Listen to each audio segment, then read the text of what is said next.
I look crazy today. Get the levels right, yes sir. We are back in business. It is your boy Alex G. What is going on, everybody? I Um, look I, crazy today. I'm alongside Mal, and stop interrupting the intro. And this is the Couple of Things podcast where we are here to talk about a couple of things. Now you can talk about how crazy you look right now. Don't. You just said Go we're ahead, gonna be go ahead casual. go ahead and give it to him. I was just saying, my lashes are falling out. I have like 3 strands left. You can see up close, right? Look at the lashes. That's how it normally looks anyway. How? I never get lash extensions. My lash extensions are falling out. I'm just saying, whoever's watching, don't expect consistent looks from me because some days I look crazy. All right, guys. Well, we're gonna do something different where I'm going to run the topics from now on. Yeah, I got 2 topics, so I'm still gonna run the topics. What you got? Let's go. Let's run through your stuff real quick. What you got? Well, Oh no! See, this is why I'm taking over. No, it's not gonna be us arguing about anything. But like, one of the things I was talking about, because there was a Twitter topic about emotional incest. Remember we were talking about this and how that's a wild topic. Yeah, Go for it. No, but like how like I feel like it's crazy how a lot of times I feel like people have kids to fill a void. It's usually mostly women, and they do it with their sons, and it's like really creepy. And I feel like it needs to be talked about. And specifically, it's because I think Erica Mena. Yeah, it was Erica Mena. She posted her and Safari's baby, on I think Instagram stories or something. Yeah, and she was like, "I finally got a real man in my bed," and the baby was born like a week ago or 2 weeks ago. I think I don't keep up with her, so I'm not sure if this was a new picture or old. But apparently, the baby was like a week or 2 old when the picture was posted. And I just felt like that's very strange to say I finally got a real man in my bed. An infant. That's weird. Like, that's very weird. Like, why are you projecting that onto your newborn son? And that just goes to show, like, these girls be so hurt by these men that they have these sons. And that's why a lot of women want sons. Like, you ever look at some gender reels and see girls cry when they realize they're getting daughters? Because they don't want daughters. They really want that void filled with a son. It's very weird. Like, don't put that on your kid. That's the thing called emotional incest. And we're going to get the definition. Well, you can put in your 2 cents. But we're gonna get I have no 2 cents.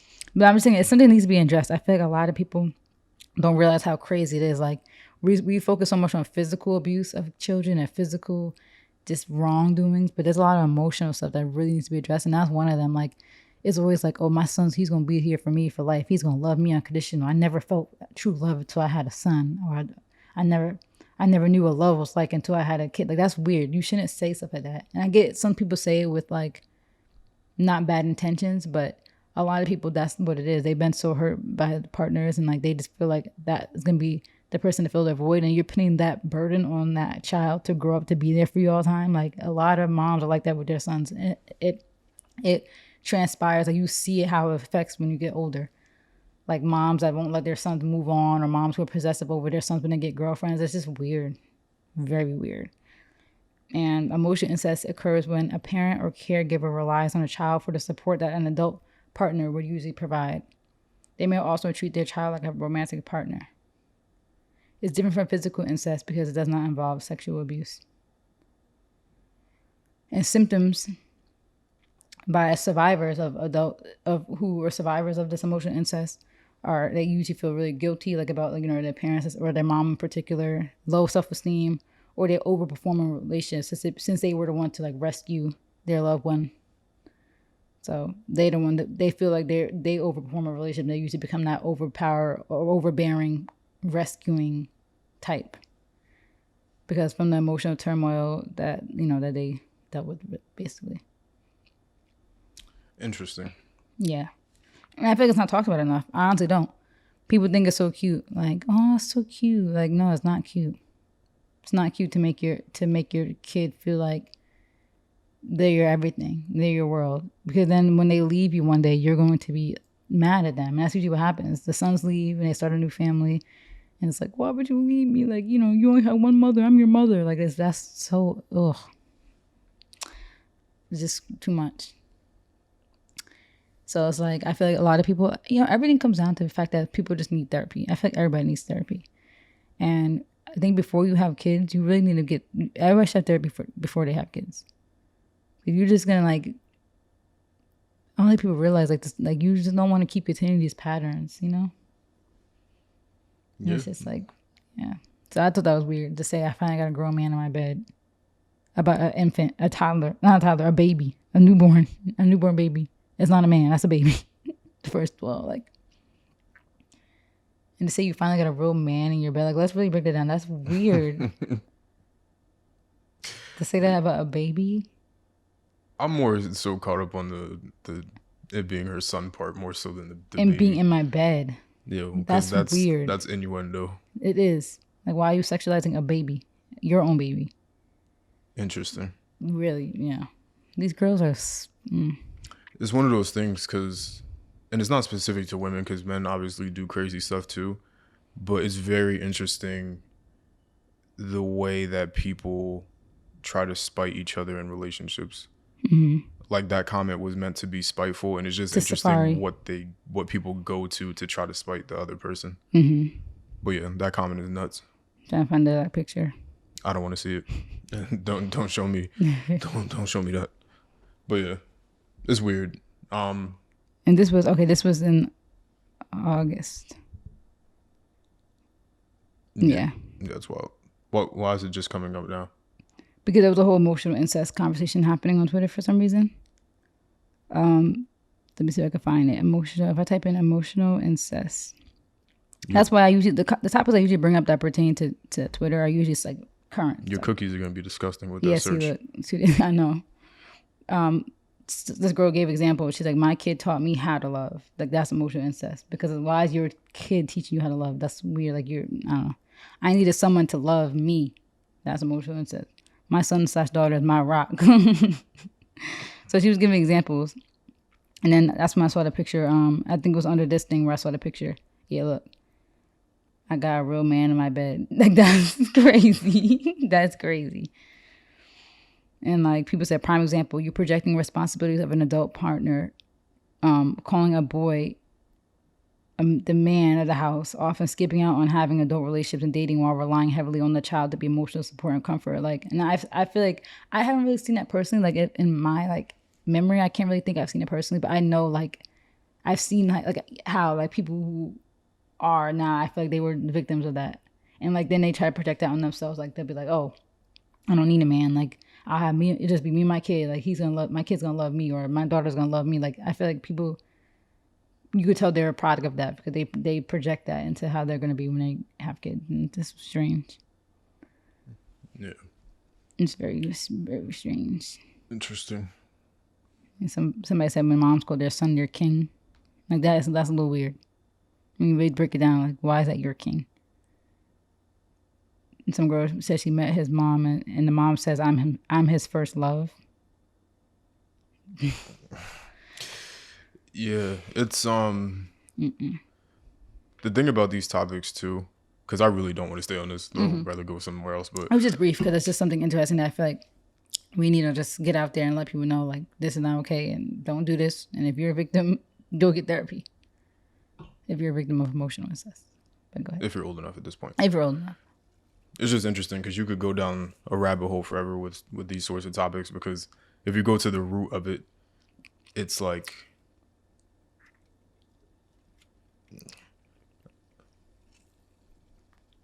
Your ginger ale good? It's good. I want to hear you slurping in the mic. Yeah, back up off the mic. These mics are too good. But it's just interesting because you could go down the rabbit hole and just talk about the issue with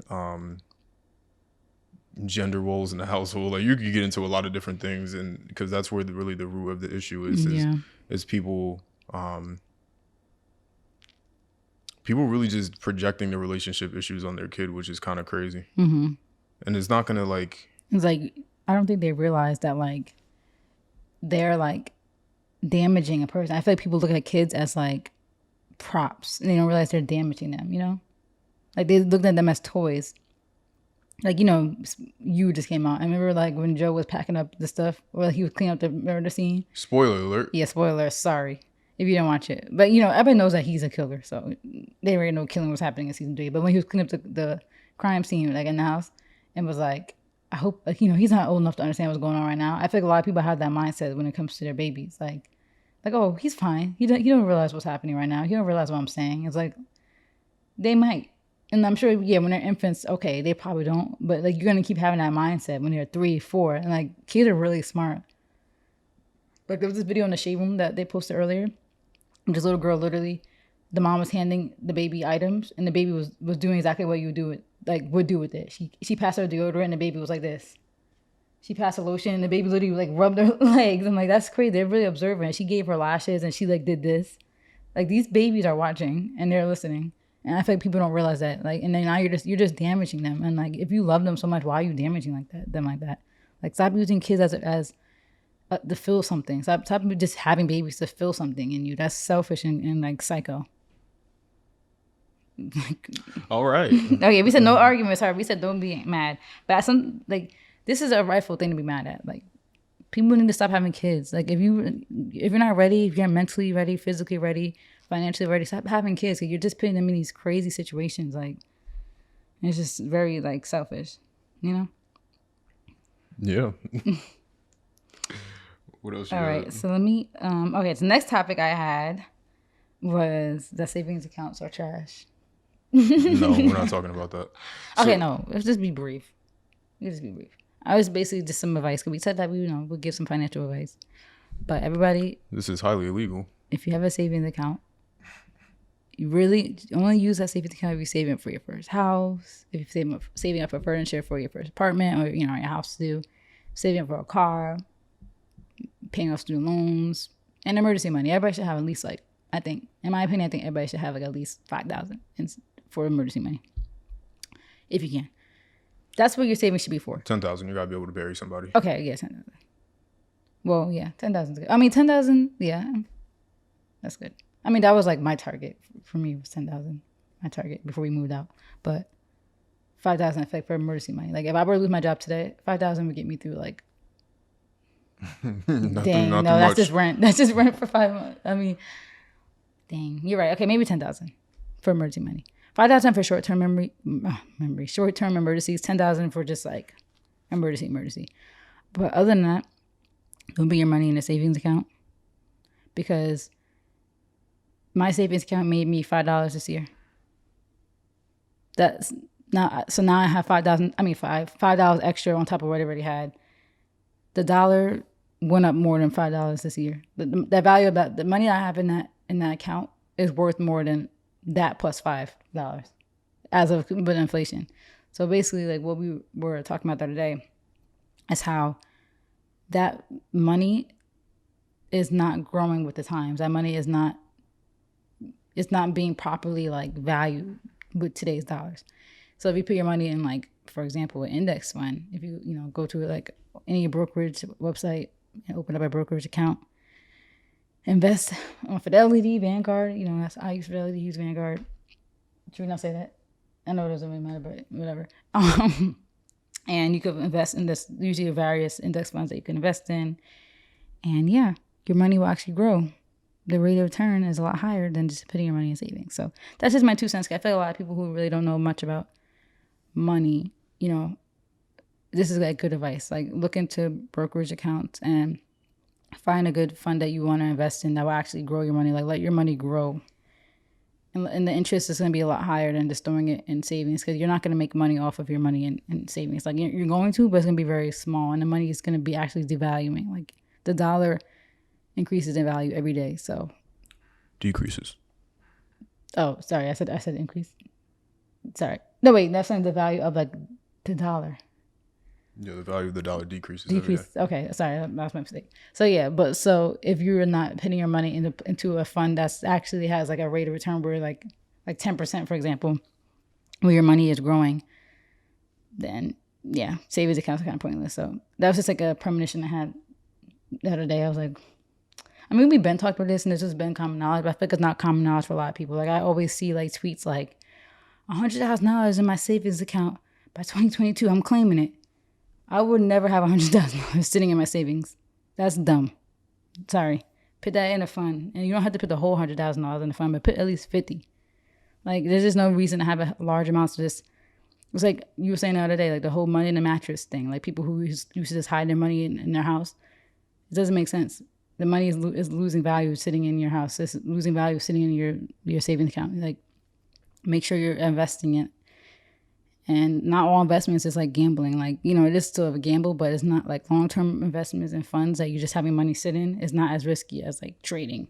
So just want people to do the research. That was a good little 2 cents to throw out there since I talked about it on my Twitter. Got 3 likes on Twitter, so I feel like people listening. All right. So switching gears. Yeah, I don't really have actually any other topics. So yeah, this is my show now. What is going on, everybody? Wait, you doing a new intro? It's your boy Alex G, and this is the Alex G podcast, where I'm here to talk about all of the fun things. Okay. So I'm writing down timestamps. Just kidding. Not fun things. This is definitely a pretty wild headline that I came across. Obviously, rest in peace, Kobe Bryant. When he died, I cried for days. Definitely lost a lot of weight during that week. Yeah, it was a traumatic time. I can literally remember the exact day. I was sitting in my bed, which is usual. Nothing. I wasn't doing anything out of the ordinary. I just came back from getting food. Mm-hmm. I think I told you. No, I found out before you told me. No, I could have swore I texted you. Mm-hmm. You texted me like the same time that I found out, because I didn't text you back. No, at that watch point. me. We're gonna get these receipts. Yeah, but my brother is the one that told me. Whether I saw your message or not, I learned that from my brother, not from you, because he saw it on Twitter. Why did I think I told you first? You can't tell me no, because that's literally what happened. I walked in from getting my food, and my brother was standing at the top of the stairs, and he told me. Anyway. No, but I thought he told you after. No. Anyway. Okay. So, of course, given the way that Kobe passed, it was basically a wrongful death, because he really shouldn't have passed. It was a poor judgment. The helicopter driver. Pilot. Sorry. Yeah. So they should never even been in the plane. The helicopter. So, basically, Vanessa Bryant, she filed a wrongful death lawsuit, which has been going on for a number of months. At this point, I think she has made some progress in her suit against the police department, if I'm not mistaken. Yeah, the pictures. Yeah. I think I haven't looked. So basically, this headline that I saw was that LA County requests Vanessa Bryant to take a psychiatric exam for lawsuit over helicopter crash, which is one of the nastiest headlines I've ever read. So basically, they think that she's crazy. Yeah, they want to prove that she's not in the right state of mind to pursue a lawsuit. Wow. That's crazy. Yeah, which, one of the things too, which is always funny, is that people always say, and I'm going to super generalize this, so if anybody takes offense, please do. People always talk about being doctors, lawyers, whatever. They always throw lawyers in there. Mm-hmm. I have nothing against lawyers, but lawyers are some of the shadiest people that you could ever come across, because the whole point of being a lawyer, to a large extent, is basically bending, especially if you're a defense attorney, is basically bending the law to work in your way, which is the point of being a lawyer, but also is like how you interpret the law. Yeah, they try to do things like this or tactics like this to try that are not based in fact, or just kind of try to manipulate the thoughts of those in the jury or the judge, or just public perception. They try to manipulate something, and they go all the way off left, right, all in the outfield to try to come up with something to have some sort of defense. So a lot of those things are, somebody goes and does a public shooting, and then they get to claim insanity, mm-hmm. even though they're not. And that's how the defense is gonna go to try to win. Yeah. So and that's the crazy part too. Cause even if they know their person's wrong, the person still did what they did is concrete. They still have the right to a defense. And defense, I don't know. I just feel like anybody who's a defense lawyer and stuff like that, you kind of gotta look at them. Yeah, and there has to be a defense lawyer, because not everybody is guilty that needs defending. Yeah. Excuse me. But in this case, this is super nasty. I think she's handled this way more way stronger than I feel like a lot of people would have dealt with this with such a public icon passing. You know, I don't even know if I've seen her cry. To be honest with you, I didn't watch any of like the. Oh, you didn't watch the funerals or anything? Oh, yeah, no, she cried during that. Oh. Obviously, especially talking. Oh, well. That was hard to watch. But you know me, I like watching stuff like that because I'm like, I don't know. Okay. No, I don't mean like that. Like I just feel like I'm like the type of person that likes to put myself in positions to be sad. It's a weird thing. Like I know it's gonna make me sad, and I'll still watch it. Come weird. Like I know you like protect your peace. I don't protect my peace. That's why I feel better. But yeah, that was depressing, but it was nice because you know they still showed like the memories and everybody shared their stories. So I still like watching stuff like that just to like feel like it was like a celebration of life. Not you know it was still gonna have sad moments, but it was more of like a try to be positive. Yeah, so I just thought this headline was nuts. Yeah. You know, obviously the defense has to do anything that they can to try to not have to pay out any money, but like you said, I think that because there is the idea of the shady lawyer. I think that it's like the guy who's defending Nipsey's killer. Yeah, it's like Darden, like you know, he was on the other side. I feel like he's still trying to get revenge too. He probably still feels mad about the whole O.J. Simpson case. Like, you know, he was on the right side of the O.J., the right side. But now you're defending Nipsey's killer, or is it Pop Smoke's killer? I think it's Nipsey's killer. Pretty sure it's Nipsey's killer. I don't know if no, I think it's Nipsey's. Well, it could be either one actually, because I forgot. I don't know if I feel like I heard he dropped the case too, but I'm not sure. Both would have been in his his wheelhouse. Yeah, so it might have been both. I feel like I've seen the name in relation to Pop Smoke too, but I'm not sure. But still, even the fact that you jumped to do that, like you offered, it's not like they just found a defense that he offered to do it. That's weird. I don't know. Sometimes you just gotta look at people like that and be like, yeah, I question the morality of it, because in situations like this, you obviously can take a different stance. Like it's still up to you whether you're defense or not. Like you could just plead guilty. Yeah, morally just be like, all right, well, yeah. Yeah. And that should be it. I think that's how it was in the Chris Watts case, the guy who killed his family. Mm-hmm. Like the defense, you could tell they were just there like to be with him, but he needed one. But you could, I don't know, sometimes you looked at the woman and she looked like she was like mad, like ill. Like you know, you're hearing everything that he did to his family. And it's like, but I think he pled guilty. Yeah, I think that was the event. Okay, so what they're saying is that, so she's suing for the mental and emotional distress. So they want, okay, so that makes more sense. So they want an examination to kind of prove their emotional distress. But even still, it's like. And this is from the pictures that went around. No, I think this is separate. Okay. But maybe. I see something else. I think it's separate, but I think this is something else still like with the. Yeah, because the main thing is because the crash that resulted in the death, but then they're also adding probably the pictures. Yeah, and the response. They saw the pictures? They saw them? Yeah. No, I don't think she saw them. Oh, they argued that the plaintiffs cannot be suffering from photos they've never seen. Okay. Oh, wait, they have. Yeah, okay. Yeah. But you could still suffer from the fact that you know that people are circulating your husband's and kids' dead body around. Like, you don't have to see the pictures. I don't know. Yeah, this whole thing is nasty. And I think that you can have a moral compass and just give up. Yeah.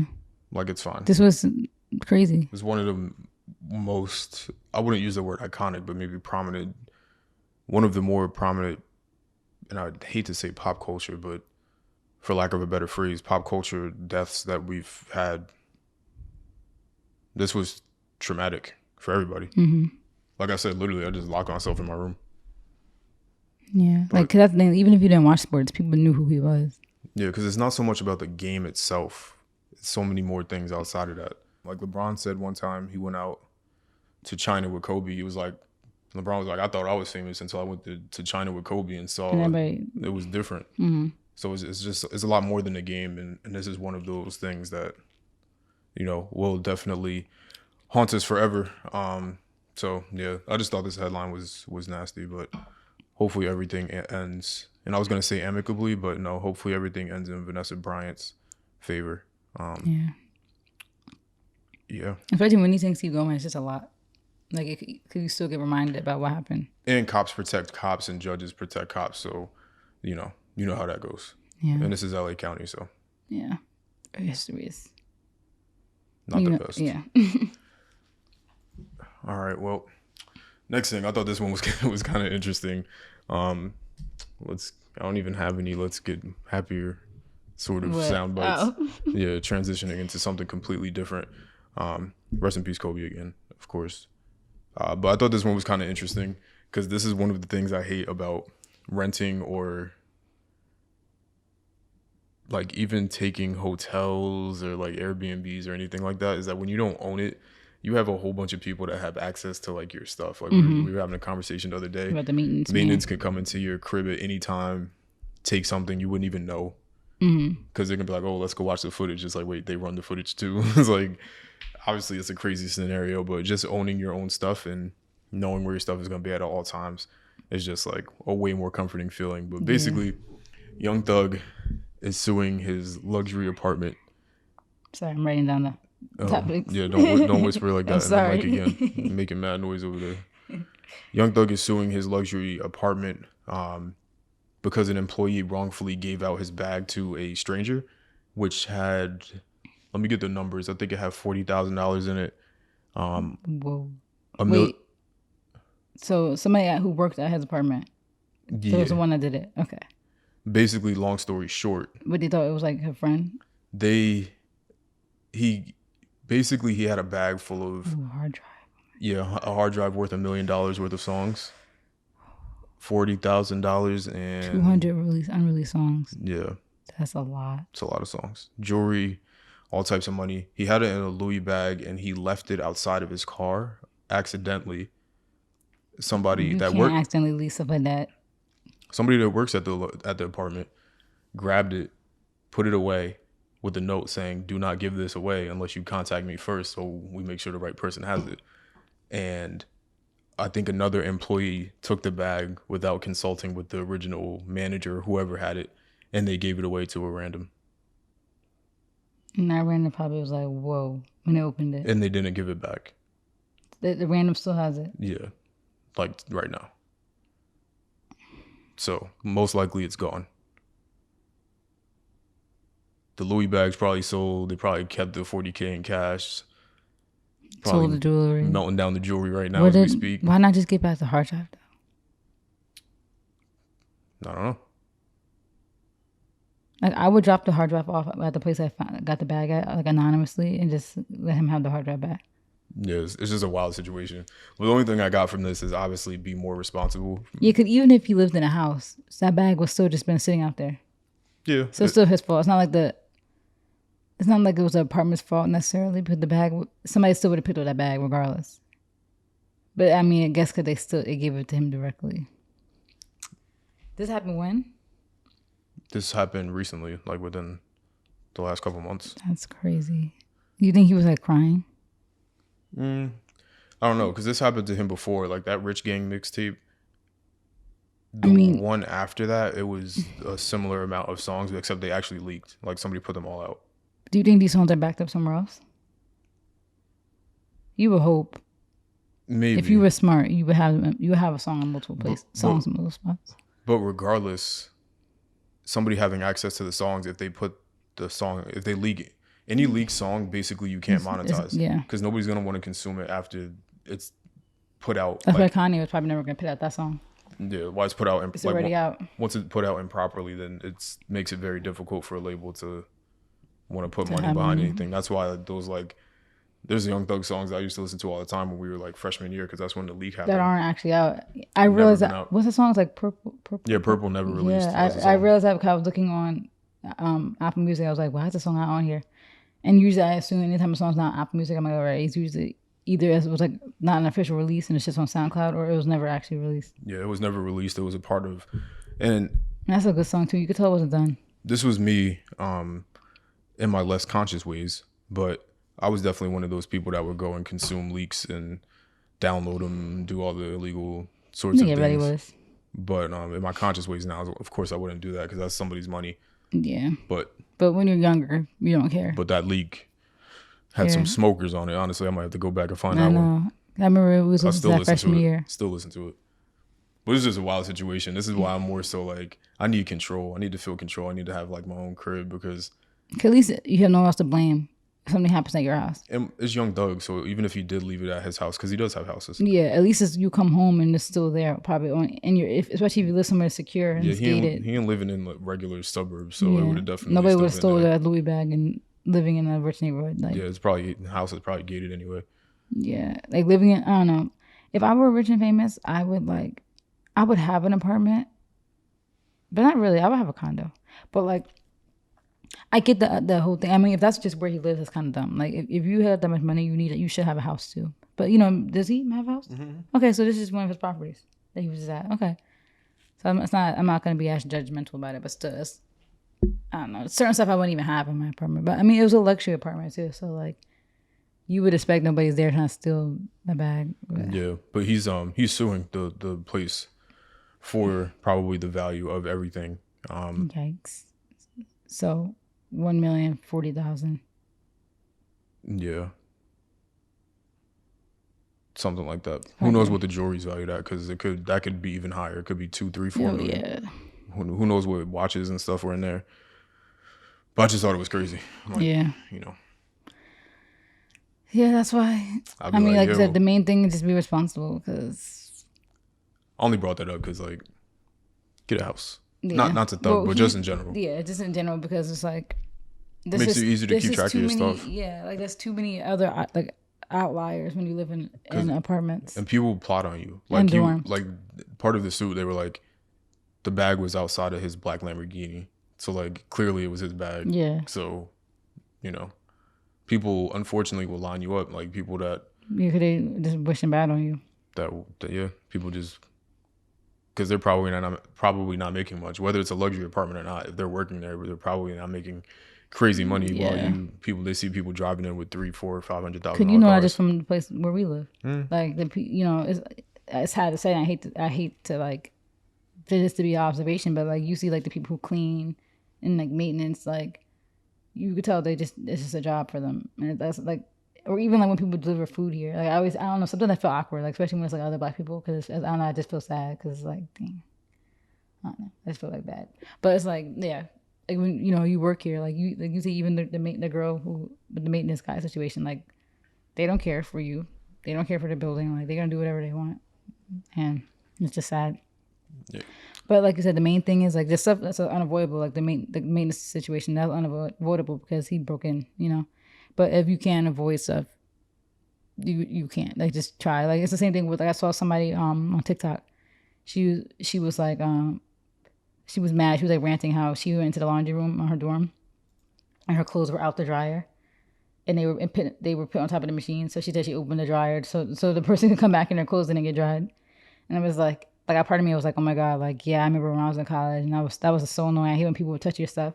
But another part of me was like, there's ways you could avoid it. Like it sucks, but sit in the laundry rooms, and watch your clothes, or sit right outside the laundry room. Like I had too many prized possessions that I got so much stuff stolen. I don't know if you know that. Like my Express jacket, a suit jacket, that got stolen. Like that's crazy. And that was a pretty expensive suit jacket that I had. Like I had a decent amount of stuff stolen. Yeah, no, I sat there and watched my clothes. I wasn't playing none of that. Yeah, because I wasn't about to come back and have stuff missing. Supreme. Yeah. Back then, I was wearing Supreme and all types of other stuff. And it's like, nobody should be stealing your stuff. That's the root of the problem. But there's ways to prevent it. Like they have places for us to sit right outside the laundry room, where you could sit in there and just sit by the table and just. I used to sit in the laundry room. Headphones. Yeah, right. Just put some headphones on. Right on the table where people fold. I used to sit right on that table. Yep. Sit there. I don't care. I sit there for 2 hours. I ain't about to be touching my stuff. Or like when you set the timer, be down there when the timer's going on. Don't be like, oh, I got 5 minutes. Like, so something you gotta do what you gotta do to prevent these things from happening. Yeah. But to quickly transition, I know you didn't listen to the album, but I was telling you about the album. Young Thug's album that just came out is one of the most interesting. Yeah, Punk is one of the most interesting Thug albums we've gotten so far. I need to listen to it again. I had a long drive where I was able to clear out the whole thing. So I did listen to it in full, but I need to listen to it multiple times, especially because there's a lot of stuff with this one that I know I'm not going to catch. But it was. You listened to it in the car or anything yet? Yeah, I listened to it in the car. And okay, that's the best way to listen to new music. Car or an indie speaker? You see these speakers? Yeah, but car, car is like a good, because you're in an insulated area. No, do you see these speakers? Yeah, but we're in a big room, so it's like... That makes it better. No, but when you're in a car, it's right in your ear. Nah. People always say car is the best place to listen to albums for time. Yes. Car, and then... That's because people don't have $700 speakers to listen to. I'm not doing this with you. They don't? You listen to both. Cars good too. Anyway, the album is very interesting. It's very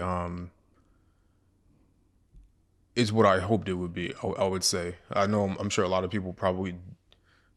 I don't actually even know what the public perception is, but it's very guitar sort of rock, not like hard metal rock, but a lot of really acoustic guitars, soft rock, I would say, if anything.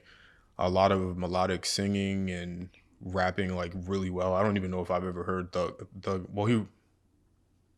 Doug raps for real, but the way he was rapping on here over the guitars, and some of the songs didn't even have drums on it. He was just rapping on guitar. Fire. Mm-hmm. Album was very along those lines. He of course is going to give you songs with 808s. I don't know what the name of it is, but that song with him and Future was super hard. The song with him, Travis, and Drake is hard for those people that want 808s and him going crazy. You can listen to those, but everything else was very melodic and it was really good. Which is kind of how he's been too for a minute, low-key, right? Yeah, but it was more so like R&B-ish. Nah, I don't even know what you would call that. I would almost call it soft rock, but it's like that whole genre that I feel like him, Gunna, and Lil Baby kind of did with the rapping on like Roddy and rapping on guitars, and usually there's 808s on them, but this one there wasn't even, for some of those songs there weren't any drums at all. He was just literally rapping on a guitar, so I thought it was fire. I don't know how other people perceived it, but I really liked it a lot. Like he was really rapping for real, and it's just interesting to hear the melodicness of it all. Yeah. But I'm not listening. The only thing I will say though, and this is my consistent opinion on everybody's albums, is that people need to make shorter albums. Like they're cohesive.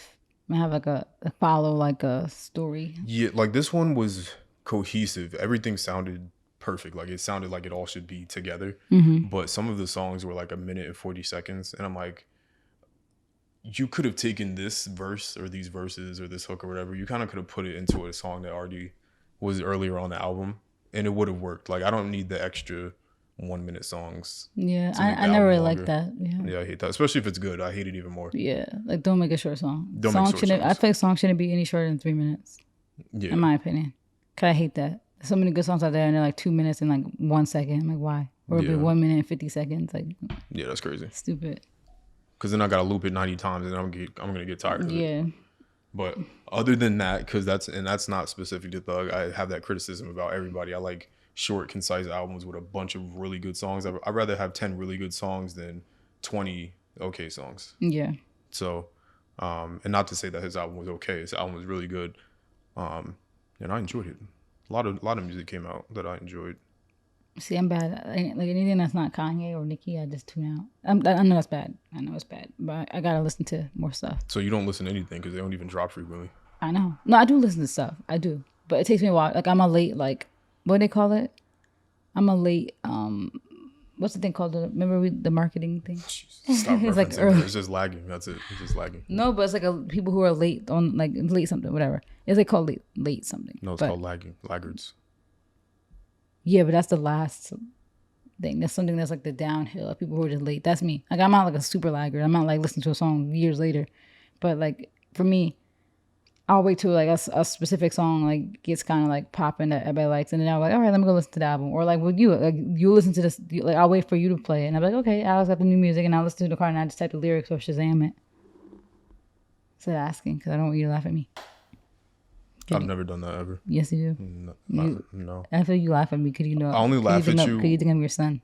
I only laugh at you when I know you did, and then you randomly just show up playing it, and it's like, No, because who knows how I could have found it somewhere else. But you didn't. I did. Okay. No, you laughing because I'm your son. No. Like, what's this song called? And you laugh. You're like, why? I'm like, because I want it. Yeah, but we were talking about, well, because you don't listen to any music. Don Toliver's album was phenomenal. I need to listen to that too. Loved it. Don't judge me. I don't think it was so long, but I had another long car ride. I listened to that in the car as well. It was really good. It was a lot different than I thought it would be.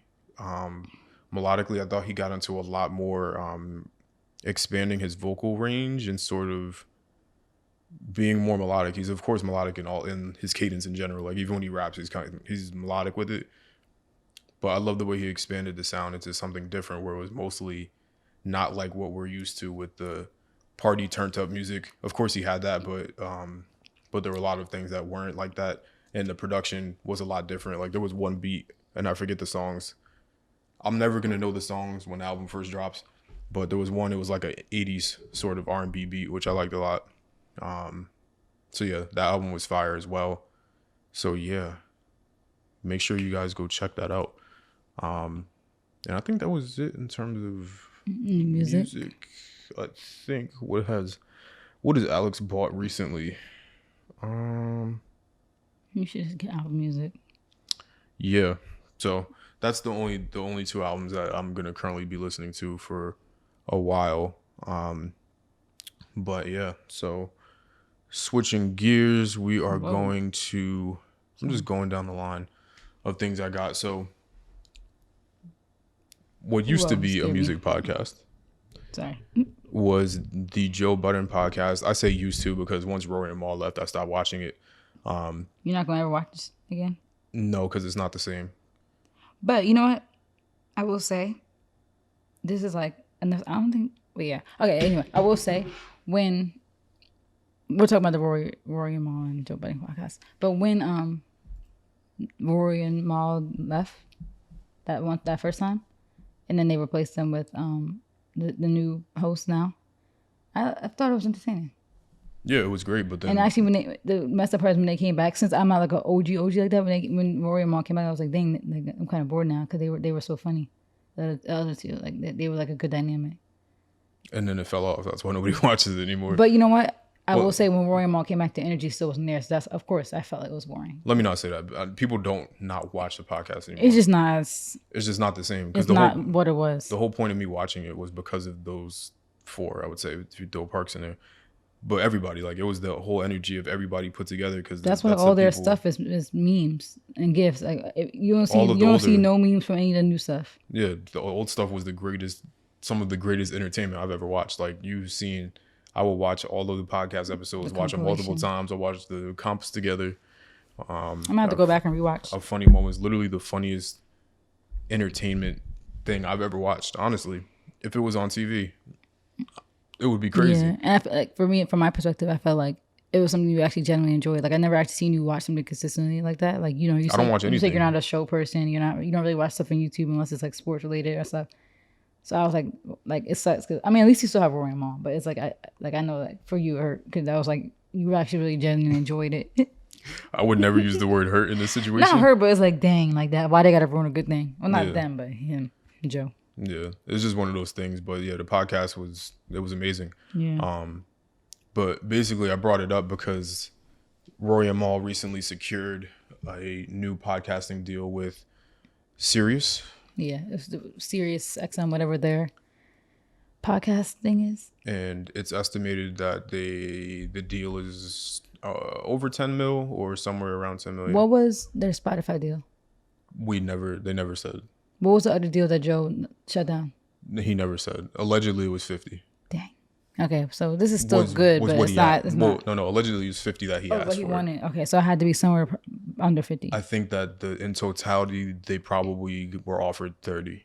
Okay. No, wait, hold up. I think I'm trying to compare like what their offer was before versus now with them too. I think that they said Joe wanted 100. And then they were offered 50, and then he didn't take it or something to that effect, which sounds crazy. That's sick. Which sounds crazy, but 50 bust down amongst because mad people. Because Spotify wanted Savon and the Need to Know podcast with Savon and Alex and I forget the young lady's name unfortunately, because I've only watched it once. Mm-hmm. And yeah, and like Joe said, ask for your worth, like. We all should take note of that. So I'm not saying it's necessarily a bad thing, but they said they wanted ownership of everything. They wanted money off of the live shows. They wanted money off the merch. They wanted money off of everything. And now you become like a slave. And it's $50 million over the course of the contract, which is X amount of years. So at the end of the day, it might that have 50 been million, nothing. they might have ended up with 2 million, which obviously is a lot of money, but for what the value that they're bringing, the stars of the show. And you got to bust that down amongst should be living good, managers and stuff like that. But they secured a deal allegedly somewhere around that number. They would assume it to be the series deal. Yeah, it was around allegedly 10 million. Yeah, from what people can ascertain. And do you know what their production looks like? I know they have like somebody, a girl in the background who I always hear. They of course have a studio that they're at. Yeah. But aren't they working with somebody? Remember like when they did their skit when they first introduced the podcast? Mm-hmm. Are they working with them? Wasn't that like some entertainment or some like production company in New York? Yeah, probably. Okay. So they got to pay them. Would they already have a fixed deal with them, right? Like if they have like a contract on the uses of the space, that contract, it wouldn't change because now they work with Sirius, right? Or would Sirius now want them to work in a different space possibly? So they said that, or Maul said that they still, or maybe it was both of them. I said, I don't know. But they said that they still own 100% of it. So creatively, they can do whatever they want. It's more so a licensing deal. Okay. So they can still work in that studio that they're in. Yeah. So Sirius most likely is going to be, this deal is most likely their Spotify one where they can still do whatever they want. They're just exclusively going to be putting out the audio or something. Yeah.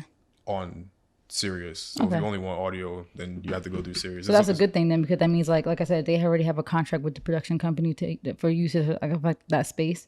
The contract's not going to change. So now that they're making more money, like they're still going to be paying them probably the same amount that they're paying already. I don't know what that company does because I'm pretty sure the studio they use that's their friends anyway. So I don't think the two are related, but I'm not even sure what that other company does. I never understood like that whole skit, like what they did in the beginning. Like, could they say like, remember they're like, oh, they did the whole job interview thing? Yeah, unless it was just a joke. Yeah, it might have just been a joke. But I'm pretty sure like whoever they did it with though was like some production company. But it might have been a joke. Who knows? But long story short,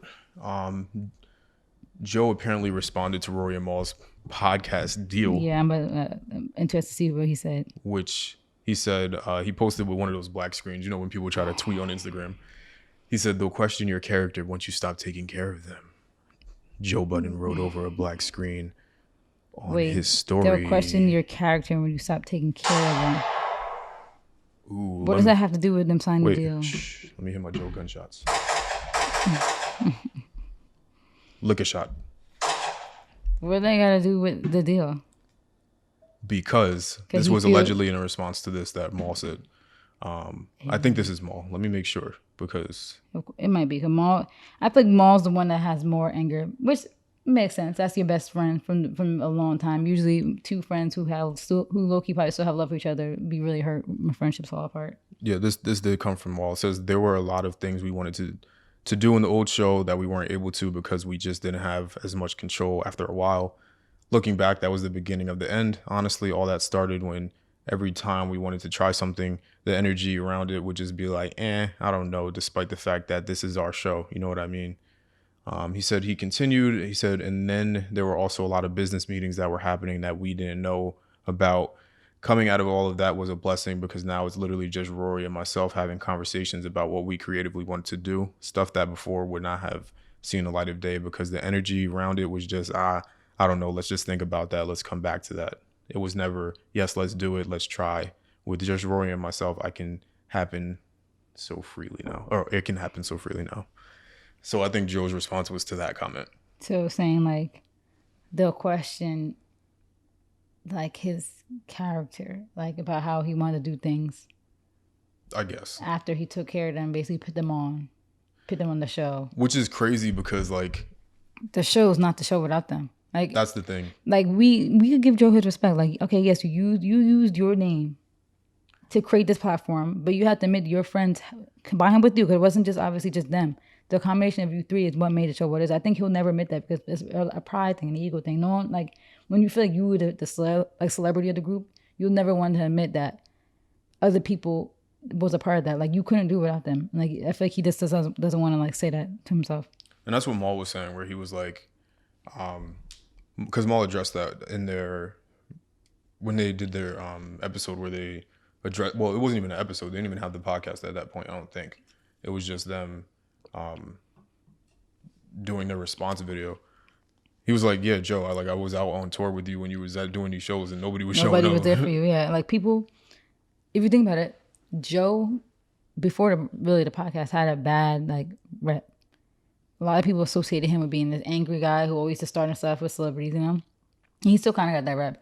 But like the podcast really did give him a whole different kind of like rebrand that he needed. And it's because your friends were there. People got to see the interaction with friends and how you are behind the scenes, you know?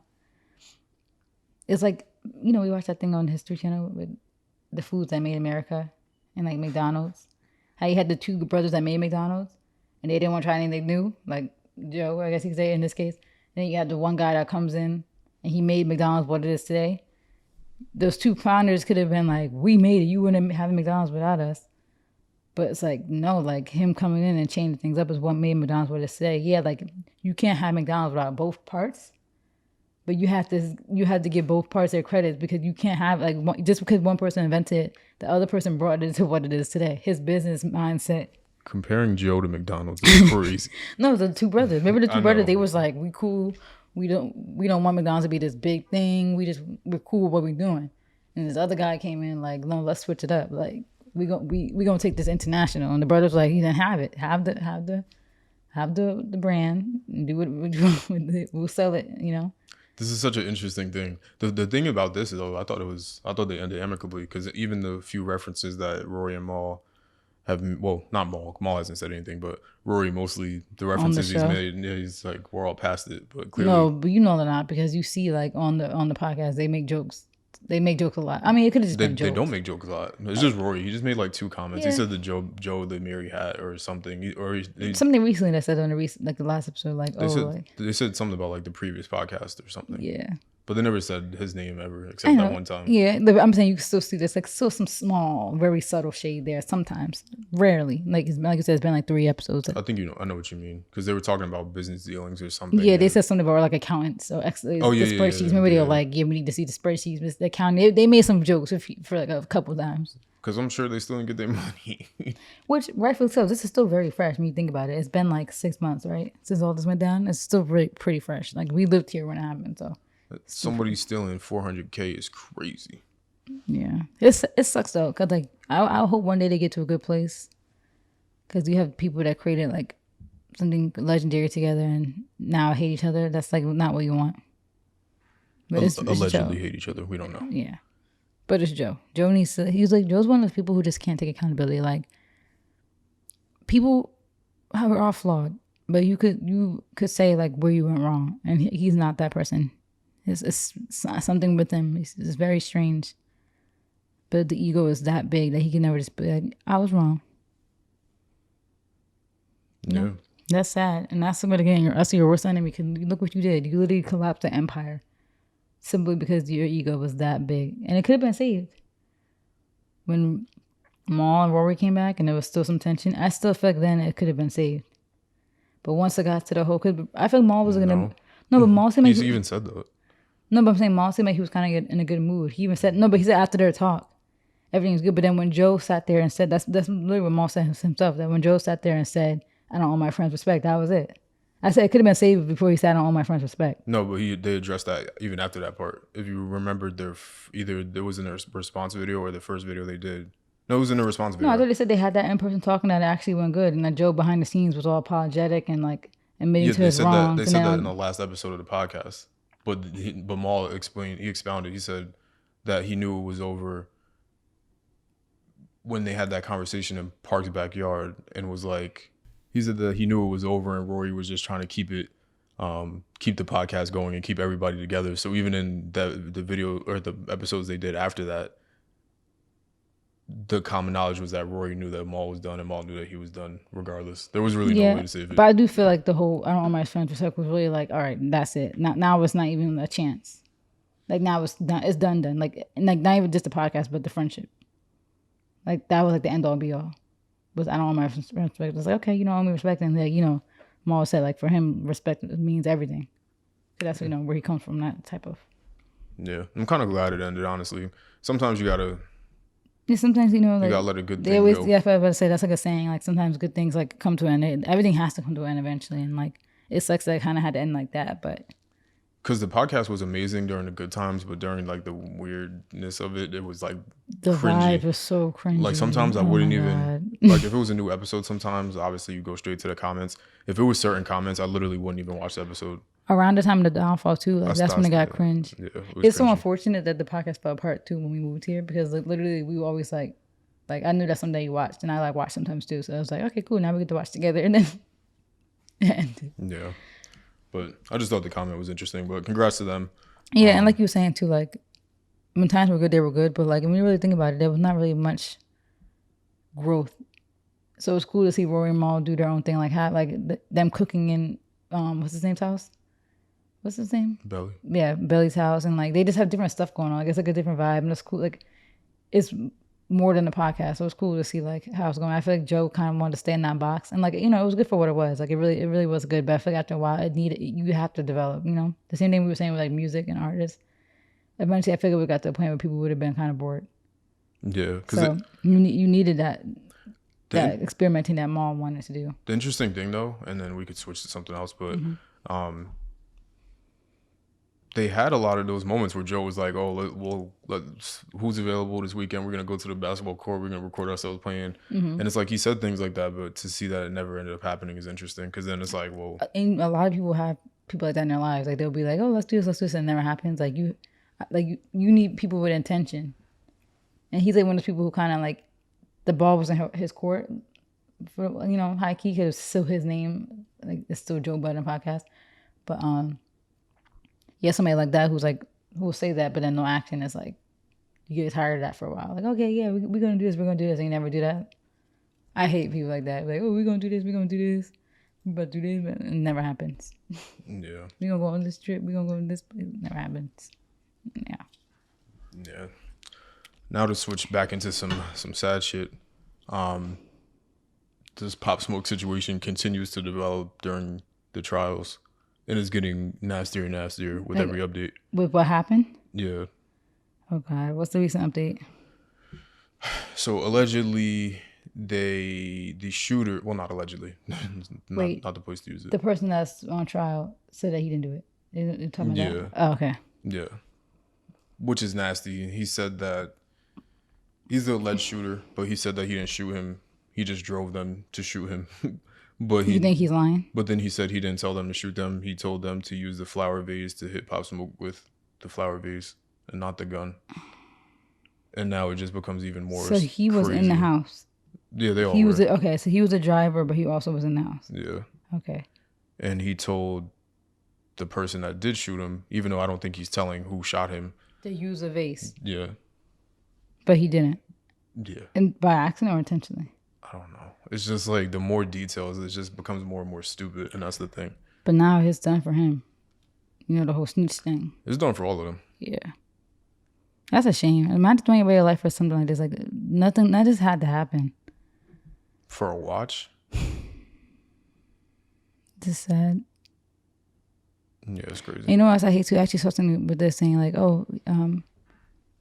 like, someone said something about he's just a kid, about, like, the killer. I'm like, Pop Smoke was, like, he's only 19, he's just a kid. I'm like, Pop Smoke wasn't even 21. They were the same age. Wasn't he, like, 19 or 20? He wasn't 21 yet. He would have been 20 then. He was 20. But, like, did you not realize Pop Smoke was a kid too then? Like, somebody said something. Like, oh, these kids are in trial. They're all kids. Okay, and Pop Smoke was a kid too. Like, and? Yeah, the story gets nastier and nastier. It depresses me, not gonna lie, because it's like pointless. Because I was listening to on Doug's album, Mac Miller is on there, and Juice WRLD is on there, and hearing their voices will send you into a spiraling depression, especially if you were fans of them, because it's like, man, like, you won't ever hear somebody that's talented ever produce any art again. And like, for us, we were just watching that Louis Vuitton show. Yeah, where and he was seeing him in the audience was like eerie. I was like, that's so crazy. Yeah. And it was only like a month before. Mm-hmm. Like, I think that YouTube video was posted like literally days before. Yeah, and most of the pictures, like this, what we're looking at right now on the screen. Yeah, I think that was from the show. Yeah, this was from the show. Yeah, the clouds in the background. Yep, this was from the show. A lot of the pictures from him that Louis fit was like the like last time that we saw him publicly was the Louis show. But yeah, I don't have a ton of analysis on this one, but it just gets nastier and nastier because it's finger pointing and it just makes it more stupid. And obviously people shouldn't die in general, but the way that they keep adding more stupidity to the story just makes it more infuriating. The lawyer, Darden. Yeah. Walker's lawyer. So yeah, it was for him too. Yeah. You're gonna defend someone who killed like an up and coming young rapper. That's a good look. And his argument is that he specifically voiced his opposition to any violence before Pop Smoke was fatally shot. But who is he blaming? He's not blaming anybody, but he's just trying to get his specific charge dismissed. It is clear. The gunman was a 15-year-old. That's crazy. Wait, it says that he did not enter the house. His client never entered Smoke's residence. It is clear from the evidence that he did not enter the house, was not armed, and did not personally kill the victim. Moreover, the evidence is clear that the defendant did not share the actual killer's intent to kill. And they're saying that now. The trial's on now. So that's why we're getting this. He admitted that Walker assaulted the 15-year-old gunman after learning that he murdered Pop Smoke. He faces a maximum of life in prison without the possibility of parole. So they do know who did it, or he is snitching, or he's not snitching, or they already had the 15-year-old. They already had him.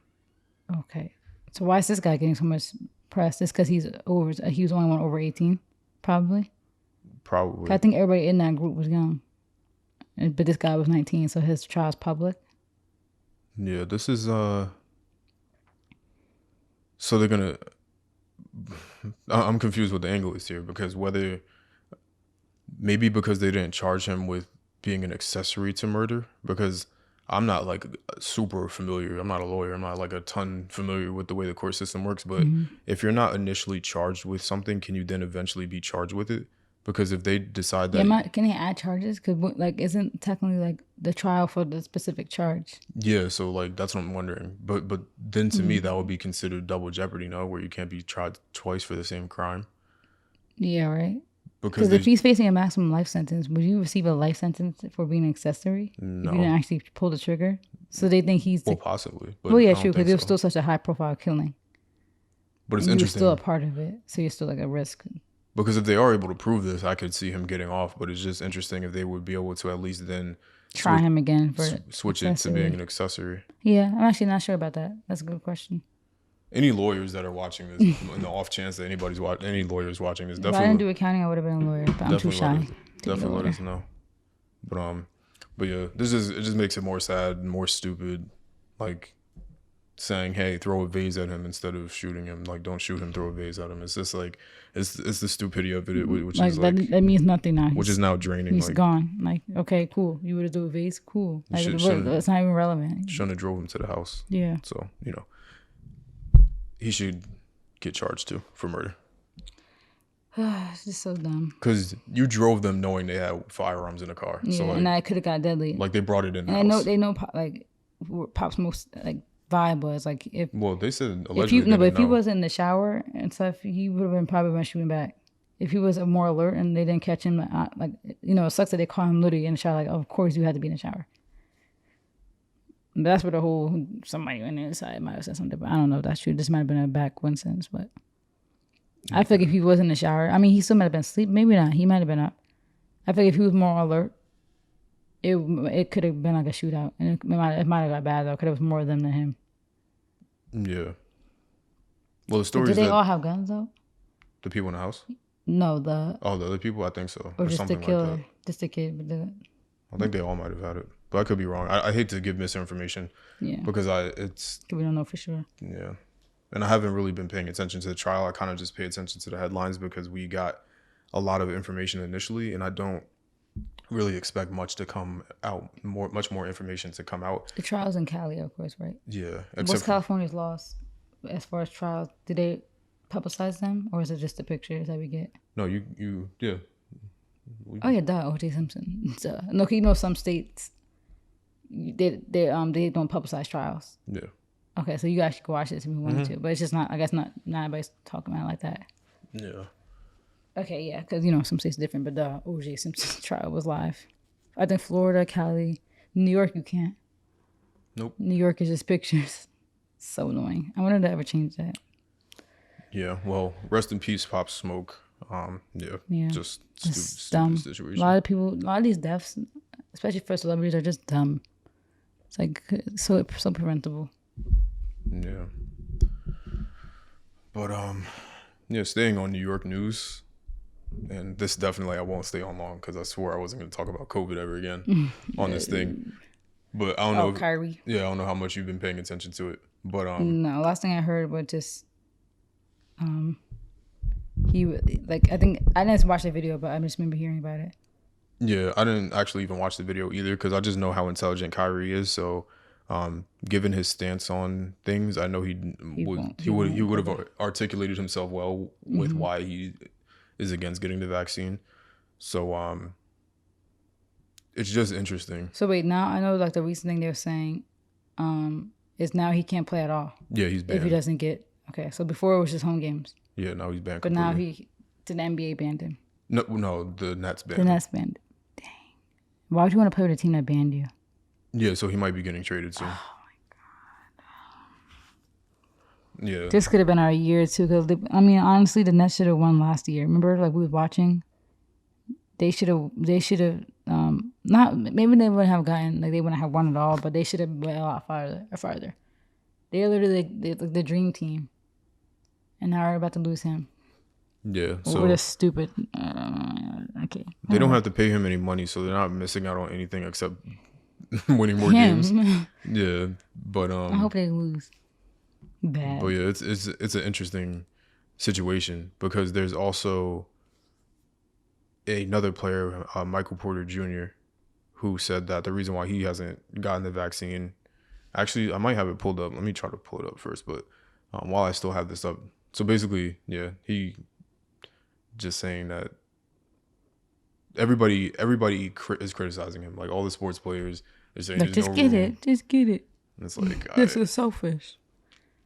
It's stupid. Yeah, selfish. I mean, Kyrie was probably one of the only basketball players I know that actually does stuff for other people, like as far as like humanitarian type things.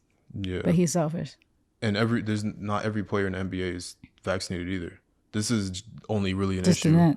This is only really an issue because of with California and New York teams, because we know how psycho California and New York could be with their laws. So that's why this is only a thing. COVID, yeah, but there's another player, and hopefully I have it pulled up. Yeah, so Michael Porter Jr. explains why he's not vaccinated. He plays for the Suns. He plays for the Nuggets. Sorry, my bad. And this was his response. And I didn't read Kyrie's response, but I got the gist of it, of him basically saying he's not going to get it for a bunch of reasons. But Michael Porter Jr. said, "We don't have years and years of data for how it can affect you. So for me, I know I'm immune to COVID right now, more immune than a lot of people with the vaccine are. I've had COVID twice. I've got the antibodies, all those things. It's just laying off on it for now. I'm not against the vaccine. What I'm against is not allowing other people to have a choice or people trying to force it on other people." That's really my issue too. Like that's the whole point. Like people make anti-vax, this. No, we should all have the right to do whatever we want. That's really it. Like it's not even selfish because it's like the vaccine protects you. We have said this multiple times. It protects you. So you getting it protects you. If you don't get it, you're only putting yourself at risk. You're not putting other people at risk. You're really only putting yourself at risk. Yeah. So if you're protected, you're protected. If you got the vaccine, you got the magical cure, you're protected. So what does me getting the vaccine have anything to do with you? You're protected no matter what. It would be nice to have a more in-depth conversation, but you know how they've been flagging videos and stuff like that, so you can't say anything anymore. So we might even get in trouble for saying it. Yeah, I kind of want to clip the conversation. I know, because Choice, he calls it the Vaseline. Yeah. He calls it the Vaseline. He doesn't say the V word. Because YouTube. Nope. No, I don't even want to say anything crazy. I could say code words, but like their CEO, people hate her because she's like very like these new rules. She made a lot of people want to give up the app. That's why people are doing Patreons. Like they're making YouTube so sensitive. Like it's becoming like a really like baby censored app. It's becoming like people do not like the CEO. Like YouTubers who make mad money off this app do not like her because she's messing up a lot of people's money with these rules. I'm familiar. It's so whack. And I get it because it's her company and like private companies have the right to do that, but it's just so whack because you're taking away people's like voices and opinions, and it's just, they're very pro Vaseline. So anything you say, if you're opposed to it, if it's not you pushing it, it's banned. So that's crazy. You could push it, but you can't say, hey, maybe we should look at this. It's like you can't question it. It's crazy. Yeah. So, you know, it's just an interesting situation to see how the dynamic switches, which is kind of goes into. And it makes you wonder how they're going to treat Kyrie now going forward. I'm sure he'll get booed by everybody all the time. Yep. But who cares? Like, that's what he said. He said, I'm not retiring. It's just like. Go to a different team. It's just. And I'm going to make it a race thing. Because it's just funny when they want you to tap dance and you do it.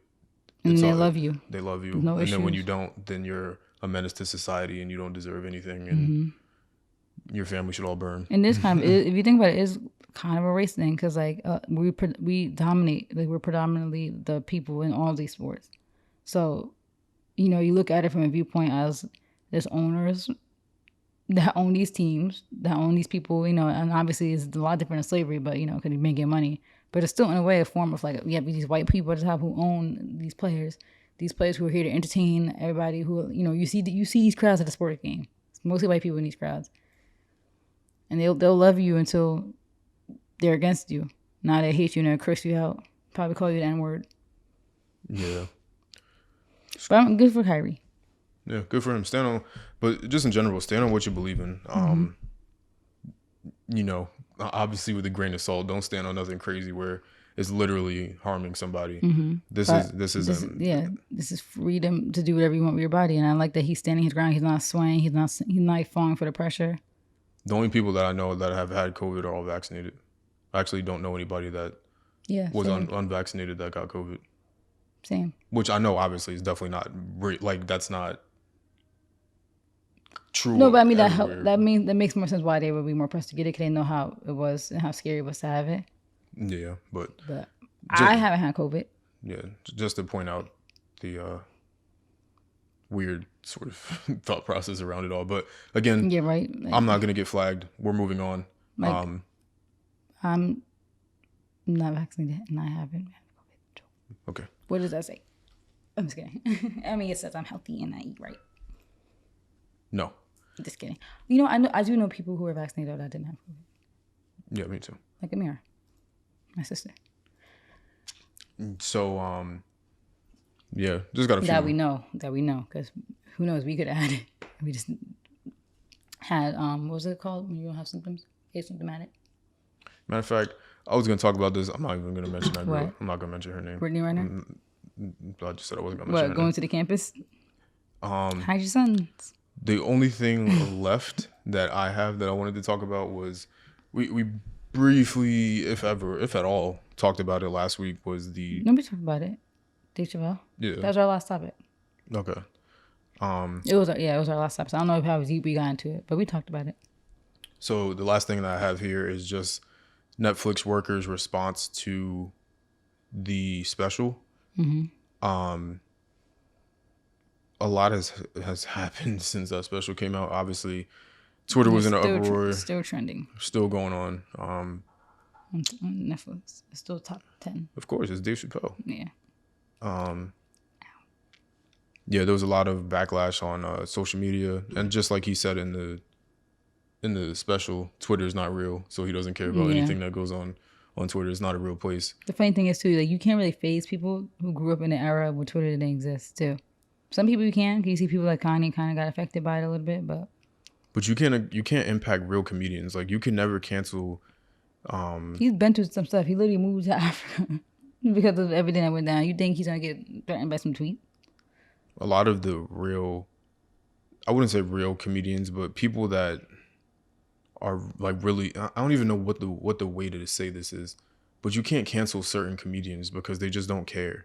And it's like, there's nothing better that you can be in the world than to be yourself. And as long as you're being yourself, somebody's going to relate to it. And a lot of people relate to Dave Chappelle. I definitely love all his stuff. He's my top one comedian ever. I didn't grow up in the Eddie Murphy era. I didn't grow up in the Richard Pryor era. Literally grew up in Dave Chappelle, Kevin Hart. What's that? Cat Williams. Yeah, I grew up in that sort of era. Chris Rock, kind of. Yeah, Chris Rock, kind of. Like we're kind of like on a cusp, being late 90s babies. We're like on a cusp. But Dave Chappelle definitely like prominent in our like uprising. Yeah, to me he's top one. You can't get rid of him. But I just want to continue. Oh, the cops are out. I feel like they always be over there for what? I mean, that's a big complex. So for those that are unfamiliar with Netflix employees' response to the special, basically there's a lot of people that were that are either trans or are part of. There was somebody that leads like the Black women at Netflix or something, like Black Women Empowerment Group or something. Okay, yeah, like how my job has a Black leadership forum. She or the organization, I guess you would call it, had an issue with the special, and they voiced their opinions before it came out. They wanted to get it taken down. Yeah, and basically, they planned a walkout.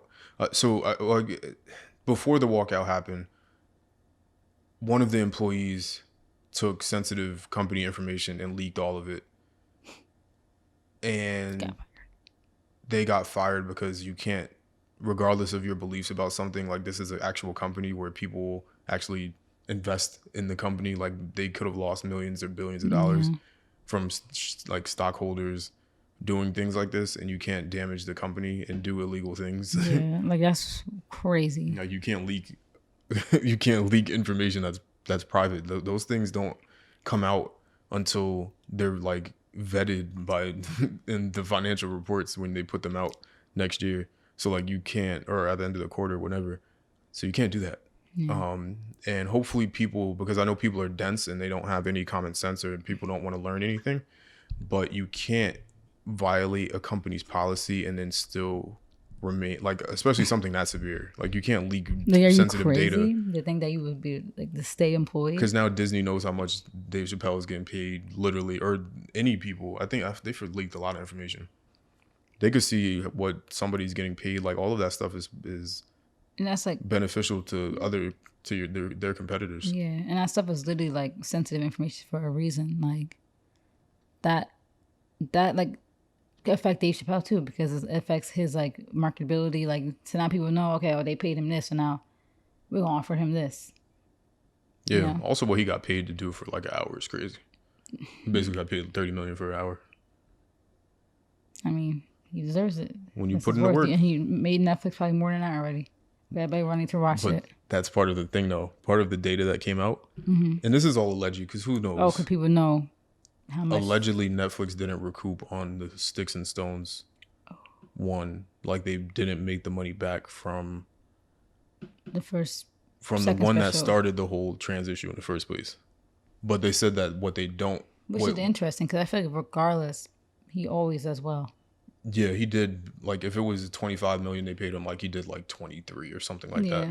But they said that they didn't account for all of the other ways that, like, that's what they got paid directly for it, but there's other ways that they monetize Dave Chappelle offering a special. So obviously it's still positive, but the direct payment actually it didn't recoup, interestingly enough. So it actually was a loss. Yeah. Because they didn't even make anything from it. They basically just kind of got their money back, plus lost some. But yeah, I don't even know where I was. But basically, yeah, you can't leak company information. But hopefully, like I was saying, hopefully people aren't dense and understand that Netflix firing somebody for leaking sensitive information, even if it's related to their opinions about transgenders or whatever, group. They didn't fire them for speaking out or speaking their mind. Yeah, they fired them for leaking the information. Because headlines were twisted that way. Netflix fires worker who was against Dave Chappelle. Like, then now you had to click that. Like, now you're outraged by that, and then you actually click the article, and then they go into detail. It was because they leaked information. But people only read headlines, of course. So that's what's marketable. But yeah, hopefully people understand that that's not what happened, and they didn't fire the people when they brought this to them in the first place, because that's what the whole story was, is that they brought this issue to them before they even released the thing. expressed their concerns. They were like, okay, we'll take it into account. We still putting it out anyway, but thank you. We'll pay attention to it next time. And they didn't fire the people for speaking up. Like that's the whole point of having those groups in the first place. And it would be a violation of, I would assume it would be some sort of violation of labor rights or something to that effect for if they would have fired them. It would have been discriminatory if they fired them for expressing their concerns. Yeah. In that sense. So they definitely didn't do that. Hopefully people understand that they wouldn't have done that because that's a massive lawsuit. Yeah. Like that, that man that's why it just makes me laugh when people think they're so smart. That man got 137 million for that racism stuff. Insane. What company was that again? Tesla, yeah. I feel like a lot of people, they speak without knowledge. But like if you actually have like a real job, I mean, you can work anywhere. But like especially when you work in these corporate jobs and you sign those when you sign all that onboarding information, there's all real that contracts. Information is on there. Like you can't do certain things. First of all, and they'll tell you'll get fired for doing this. They'll literally tell you. And also, they have policies. They have HR policies, all that. So why would a company fire somebody knowing that that's a major loss? And Netflix will probably be tanked of all their money if they fire somebody for racial or preference, or whatever. What do they call it? Sexuality. That would be almost too much of a layup of a lawsuit if they did that. They would take a huge loss. Why would they do that? But also, people are so... They still can, of course, but they didn't in this case. Yeah. And they did, the lawsuit would definitely come. So I don't know. I wonder that person's trying to conjure something. They probably trying to conspire. And they technically are able to file a suit against you for damages of leaking certain information. They're not going to because that would just look bad. And they could... But they could if they wanted to. A lot of money. They could literally sue you for like 100 million or whatever it is. And there's a lot of stuff like defamation, not really defamation, but just like to just be smart, like speak up, but don't do anything stupid like that. Like that's crazy. Yeah. Maybe crazy. And now look at you. Now you're on unemployment. Crazy isn't the word, but people should at least understand that that's not like a light sort of thing. And now you might have trouble getting jobs anywhere. Yeah, because now your name is out there. If you do run a background check, like why we want to hire somebody that's going to leak our information? Possibly they're mad. Yeah. I'm not risking my life to defend nobody. Yeah, but they also staged a walkout, which is supposed to take place on the 20th, so three days from now, Wednesday, I think. So yeah, good for them. But this is one of those things, like protest for what you believe in, but just don't do anything stupid because this is what you're supposed to do. Do a walkout, express your concerns, say you don't agree with it, and do that, but also try to understand the other point of view as well, because they reviewed with a board of people and they were like, we don't feel like this extends outside of. You think Netflix would have posted something? They would allow something like this to be posted if it was that damaging. The only thing I could think of is that they still did post the cuties thing, which was, I don't even want to talk about that one. That was very ugh. I don't know. That wasn't posted on the main Netflix, was it? Was that posted on like a UK Netflix? I would hope that they would have known to not post that here. So do you think this is gonna work? The walkout? Yeah. No, I think the walkout was just a demonstration. Okay. It's not gonna be like. I don't think they're gonna take his thing off. No, because they would have took off the other one. Yeah, I'm like, but also, it's probably because. So. Not that marketing people have ever not read the not that marketing people have ever not read the room properly.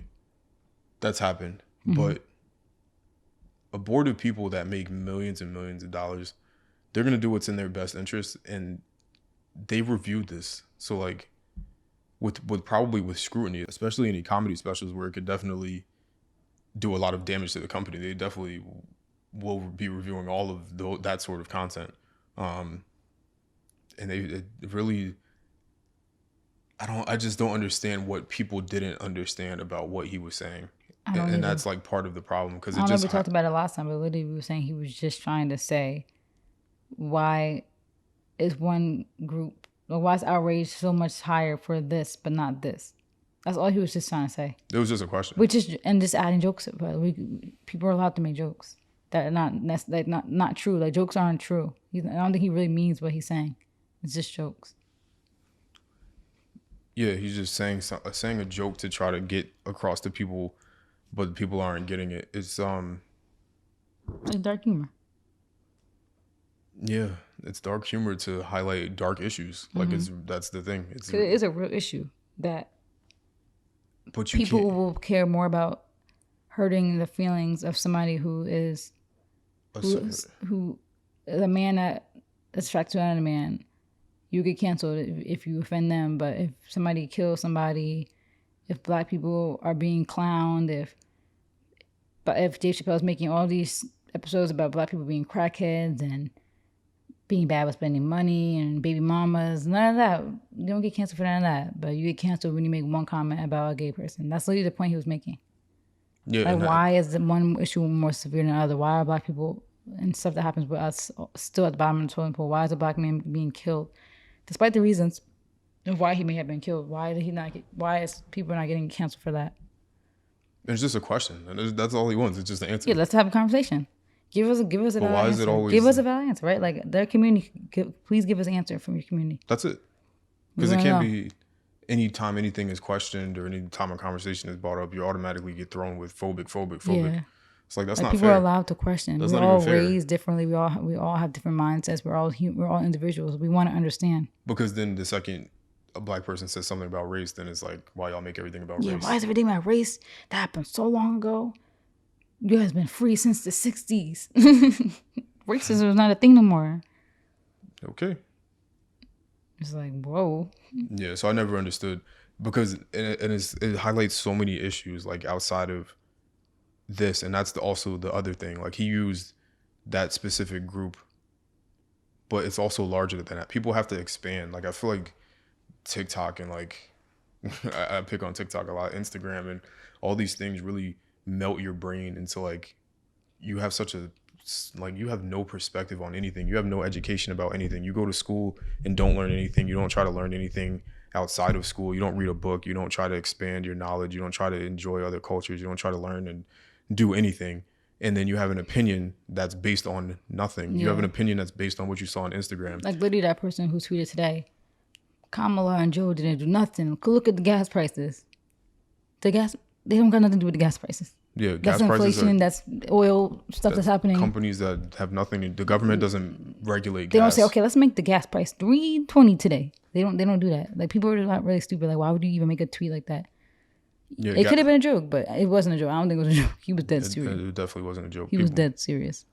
But people. That's why a lot of people, they get swayed because of that. Like I think even the government knows people are stupid, so that's why they try to help them out when they do these like. That's why Trump even said if I was Republican, if I was to run for president, I would be Republican because they're the dumbest party. That's on record. Like that's a video of him saying that. I don't know if you've seen it. Yeah, I've seen it. I think they know that too. These politicians know people are so stupid. That's why they try to dumb down these when they go to their little what are they called when they go out and like try to garner information. Rallies. Yeah, the rallies. Yeah, and like when they make these ads, because people are stupid. Like you have these people who are controlling who we vote for and don't even know that the government has nothing to do with gas prices.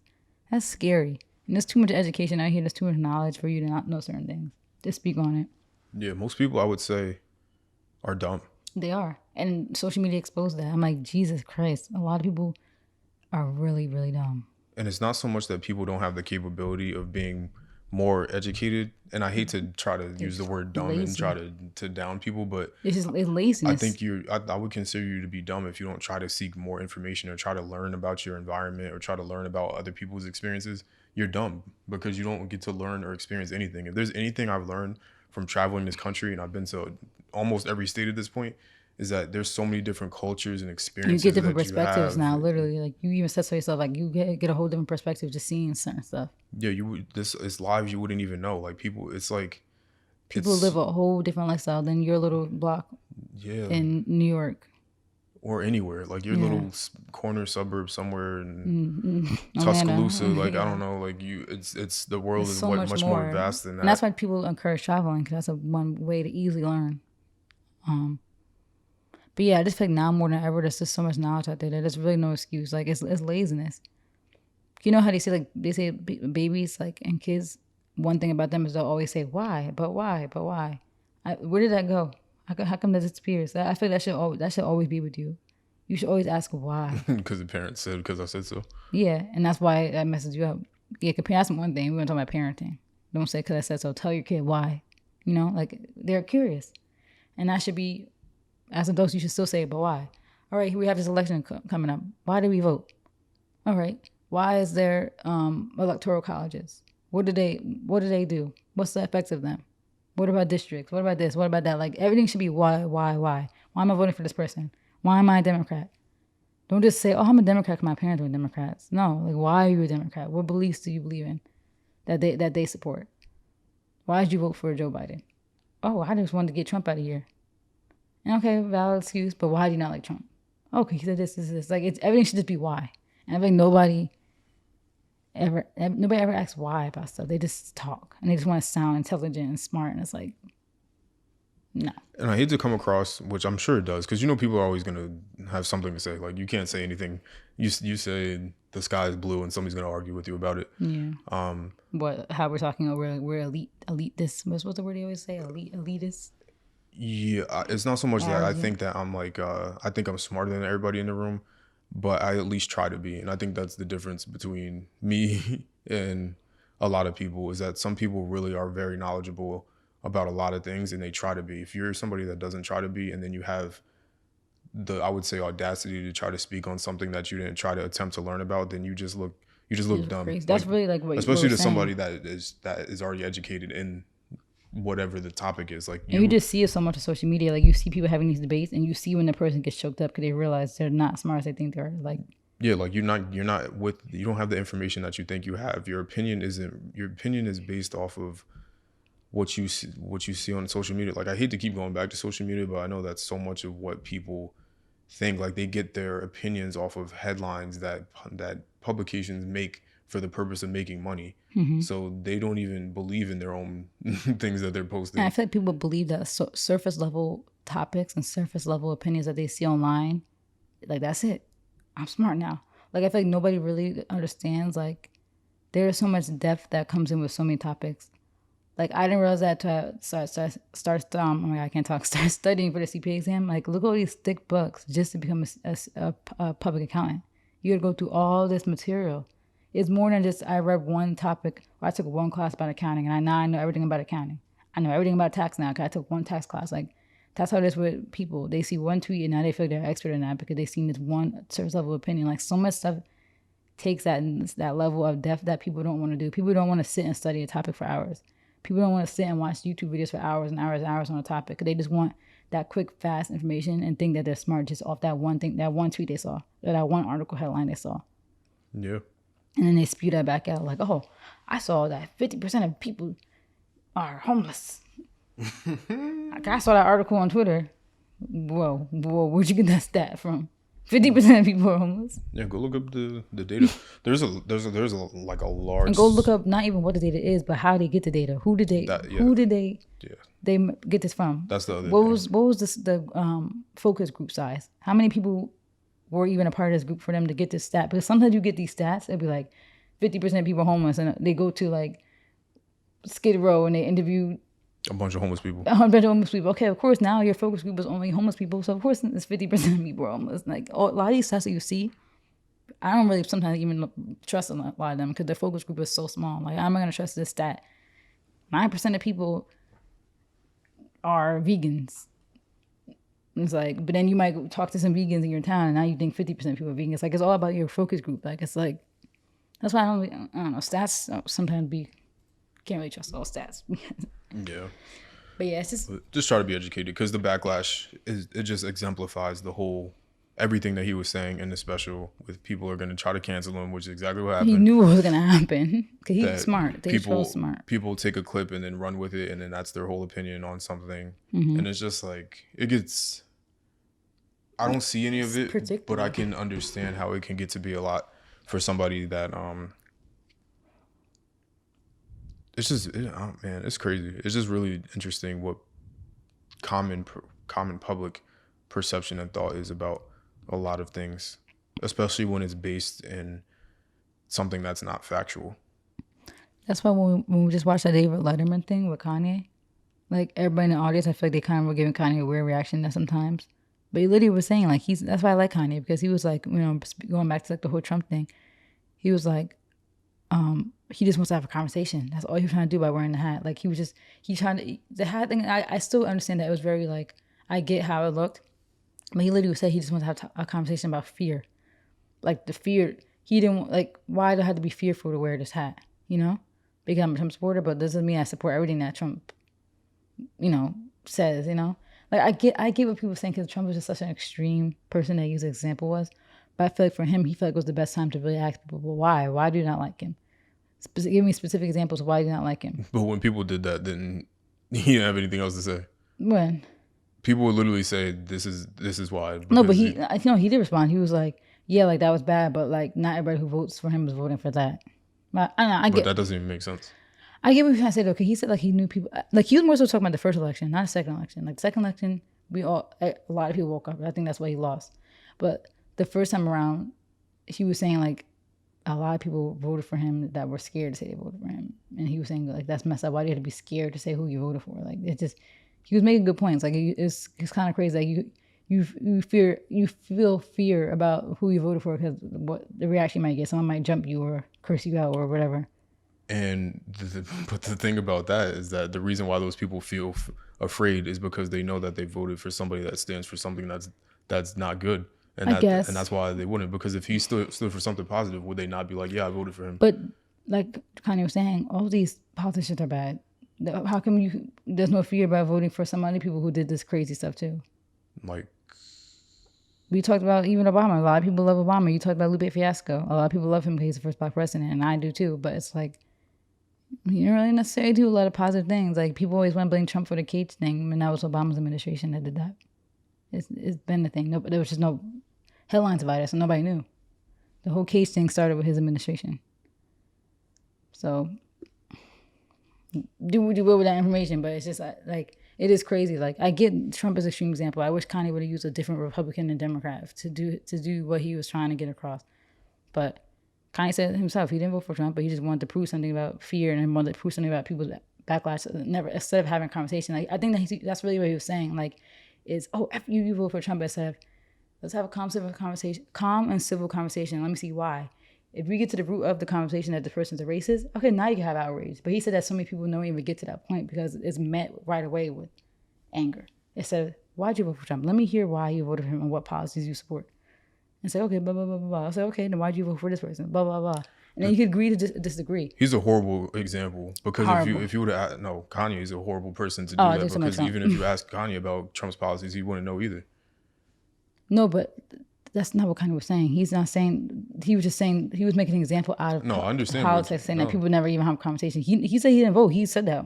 I didn't vote. I know. So he's saying this is deeper than just me. He's saying that he just wanted to make an example of, he was trying to get a conversation between Democrats and Republicans to see what the reaction would be right away. And he used himself as an example saying, look, the second I put this hat on, all of a sudden now it's Kanye's this, Kanye's that, I hate him, blah, blah, blah. When 5 minutes before, he never said he voted for him. He just put the hat on to see what the reaction would be. And he proved what the reaction was. Like people reacted the way he knew they were going to react. Instead of just being like, hey, Kanye, why are you wearing this hat? It's, oh, he's a Trump supporter. He supports this. Like, it's never like, why are you wearing, like, let's get calm and be like, Kanye, why are you wearing that hat? And he could explain it. He could explain it and be like, I'm wearing it because I'm trying to make a example, a social experiment. And people probably have been like, maybe this is a bad person to use, but they might not have been as like outraged as they were right away thinking that he's supporting this man when he literally was trying to get Larry Hoover out of prison. Allegedly. Because you can't just be saying that because he didn't get him out. No, but this proof that he tried to get him out. That's why I feel like Larry Hoover Jr. is so cool with him. I don't think he would just jump on the wave like, oh, well, yeah, Kanye tried to get him out. But I don't know. I was just saying all that to say that, like, there's never like calm conversations about stuff. Just try to understand people. It's always like outrage. And I feel like that's like something that's like, with this Dave thing is like, why is there never like, there's never like a conversation. Like you could never just ask questions. It's always anger right away. It's never, like I said, how come they can't just answer the question? How come they can't just say, okay, this is why? Because they know they can't. I think that's why they're so outraged. So they know they really can't answer the question that he wants to answer to. So they're going to try to find other stuff to be mad about to bring him down. Because it's like, for real. Why can't you answer that question? Who couldn't answer it? I feel like Are we talking about Kanye specifically? I'm bringing it back to like the trans community. How they never could answer Dave's question. Could be, that's just looping it back, but that's why I feel like they're like, it's like anytime I feel like people, I don't know, people are just weird and just never want to have calm, civil conversations to try to get down to roots of issues and like let each other see each other's sides and just try to be like at peace with each other. It's funny because I saw a clip the other day from let me see. I need to find it, but it kind of goes exactly in line with this. It was a clip that resurfaced from Ben Shapiro. He basically ripped apart the whole Black Lives Matter thing. I think that video was like 3 years old, but it kind of resurfaced again. And it did bring up that whole sort of point. So he was bringing up, I think he was doing it calmly because, again, I didn't watch the full thing because I'm never watching anything Ben Shapiro.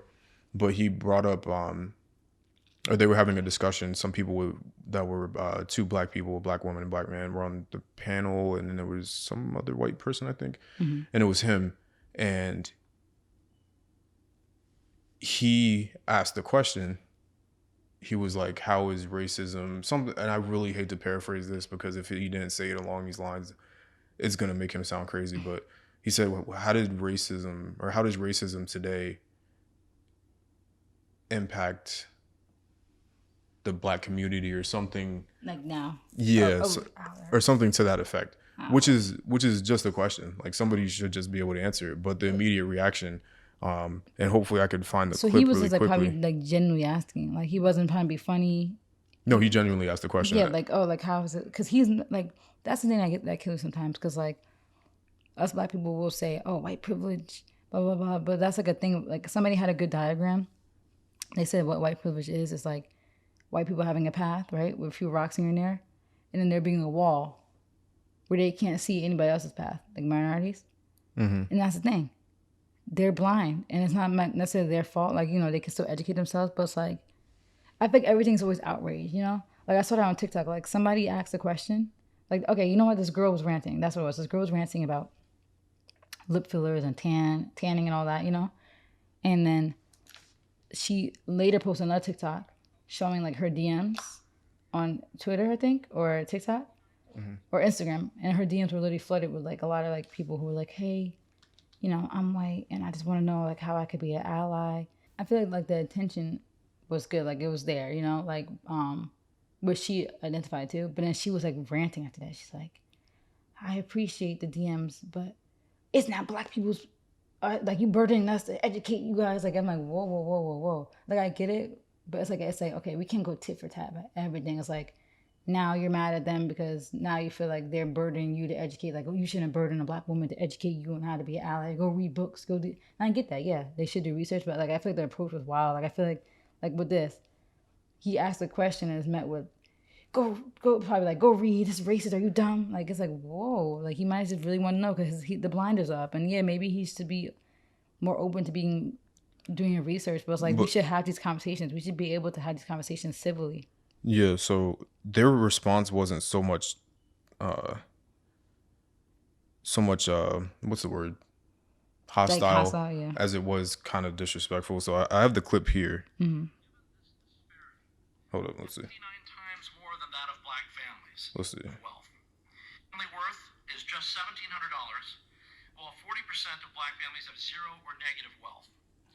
White family worth, in terms of financial worth, is 69 times more than that of black families. Given this disparity, how can you argue that racism is not a driving factor in income inequality? Because it has nothing to do with race and everything to do with culture. And when you have a culture that doesn't... So they laugh at him for saying that. They laughed at him for saying that, but... Whoa.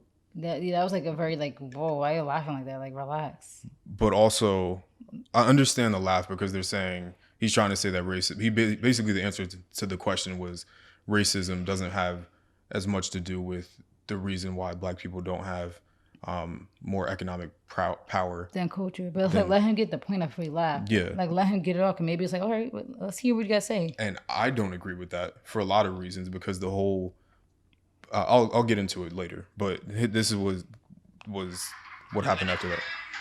You know what? Explain to me. You explain to me why black kids aren't graduating high school. Explain that one to me.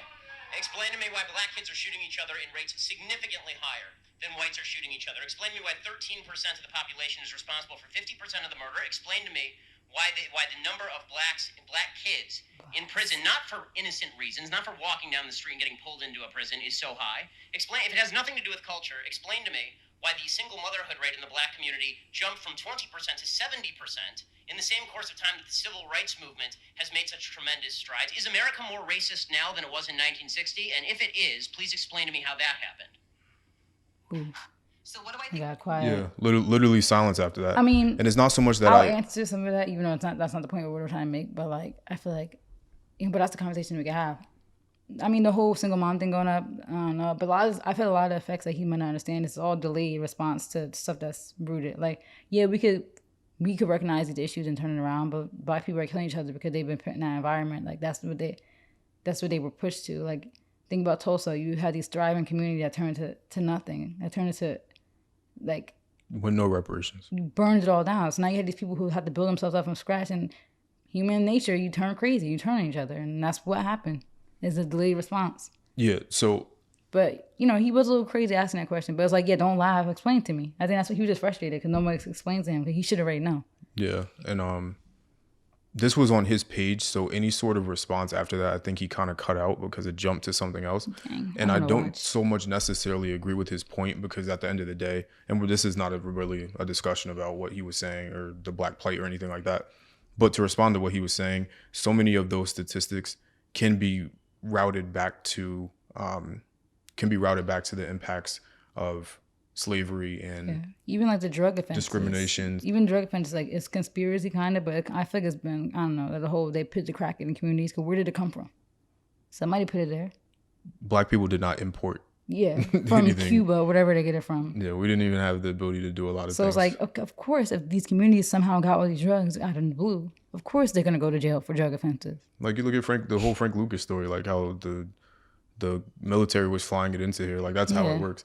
But I'm not trying to get so much into that. But basically, so much of his argument can go back. And this is not so much about his argument, but just the purpose of having a conversation, being able to ask a question and have statistics. He pulled that all off the top of his head to be able to have the statistics, to be able to have the conversation.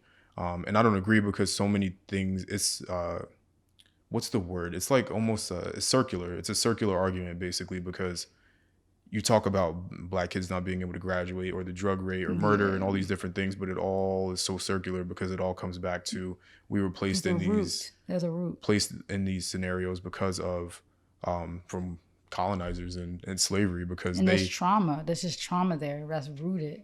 They and literally, that stuff gets passed down. Like, that trauma gets passed down.